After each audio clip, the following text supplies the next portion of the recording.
जी news. नमस्कार, मैं ज्योतिषाचार्य गिरीश पारिक आज आपसे बात करने वाला हूँ धनतेरस और उससे जुड़े हुई उपाय पूजा, जिससे कि आपके परिवार में माँ धन लक्ष्मी की कमी ना हो, माँ धन लक्ष्मी का आशीर्वाद मिले और आपकी बरकत में बढ़ोतरी हो। तो वो क्या उपाय हैं, ये बताने से पहले मैं आपको थोड़ा सा धन त्रयोदशी के बारे में बता देता हूँ।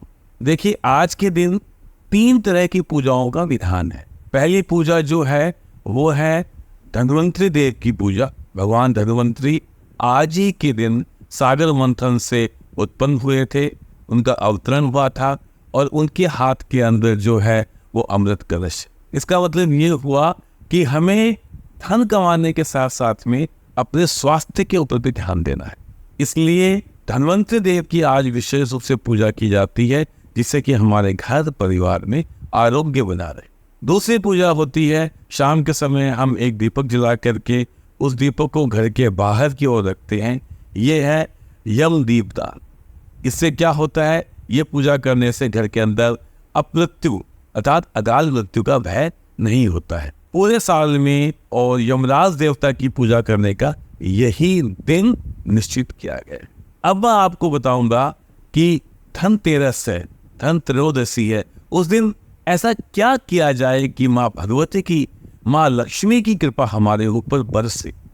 तो देखिए, सबसे पहले मैं आपको बताऊंगा कि हमें शाम के समय प्रदोष काल के अंदर दीपक जलाने के बाद में 5 कौड़ियाँ, क्योंकि कौड़ी जो है वो सबसे पुरानी हमारी मुद्रा है, आप ये बोल सकते हैं, सबसे नीचे की मुद्रा भी बोल सकते हैं।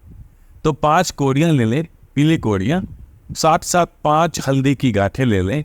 उसके साथ ही एक पीले कपड़े के अंदर एक चांदी का सिक्का ले लें और साथ में उसी वक्त उनको आप लक्ष्मी जी और गणेश जी के चरणों में रखें, उनकी विधिवत पूजन करें। उसके बाद में अगले दिन छोटी दीपावली को भी यही काम करें और दीपावली को भी आपको उनकी विधिवत पूजन करने के बाद में आप उनको अपने लॉकर में रखें। साथ ही साथ में एक काम और आप अवश्य करें कि माँ भगवती तुलसी का ये महीना है, कार्तिक का महीना, और तुलसी जी साक्षात लक्ष्मी स्वरूपा है, इसलिए एक दीपक आप तुलसी माता को भी धनतेरस के दिन शाम के टाइम पे जाकर के उनके सम्मुख रखें। इसके अलावा जो विशेष पूजा का विधान है वो ये है कि आज ही के दिन भगवान शंकराचार्य द्वारा रचित कनकधारा स्तोत्र का पाठ हम लक्ष्मी जी के सामने बैठ करके और एक दीपक जला करके करें।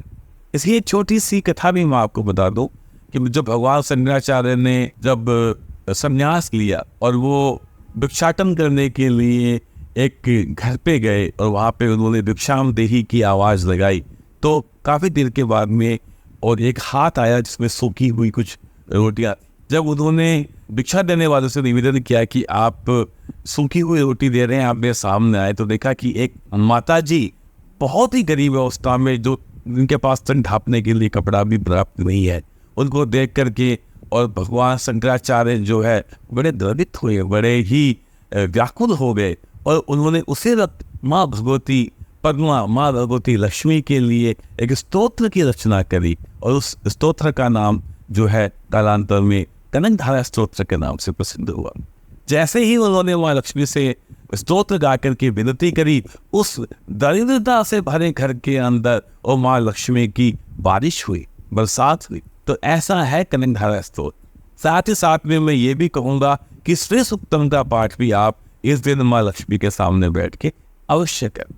इसके साथ ही एक और चीज़, कमलगट्टा जो है वो माँ लक्ष्मी का विशेष प्रिय है, इसलिए 108 कमलगट्टे की माला आज ही के दिन माँ लक्ष्मी पे आप अर्पण करें। हनुमान जी को भी कमलगट्टे की माला अगर आप चढ़ाते हैं तो इससे आपका जो लाभ है वो चौगुना हो जाएगा। माँ लक्ष्मी को आप कमल का पुष्प अर्पित करिए। इसके अलावा बहुत सारी उपाय और भी हैं, जैसे कि झाड़ू खरीदना, जैसे कि स्वर्ण और रजत यानी सोना चांदी खरीदना, जैसे कि कुछ बर्तन खरीदना।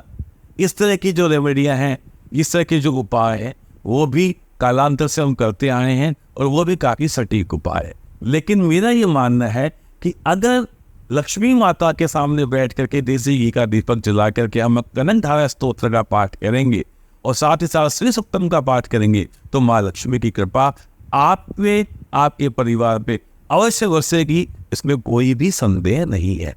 मैं जी टीवी के सभी श्रोताओं को आगामी सभी त्योहारों की, छोटी दीपावली, साथ ही साथ दीपावली और भैया दूज की बहुत सारी हार्दिक शुभकामनाएं देता हूँ। आपका ये त्योहार का जो सीजन है, वो आने वाला समय है, वो माँ लक्ष्मी की कृपा से बहुत ही आनंद से बीते। नमस्कार।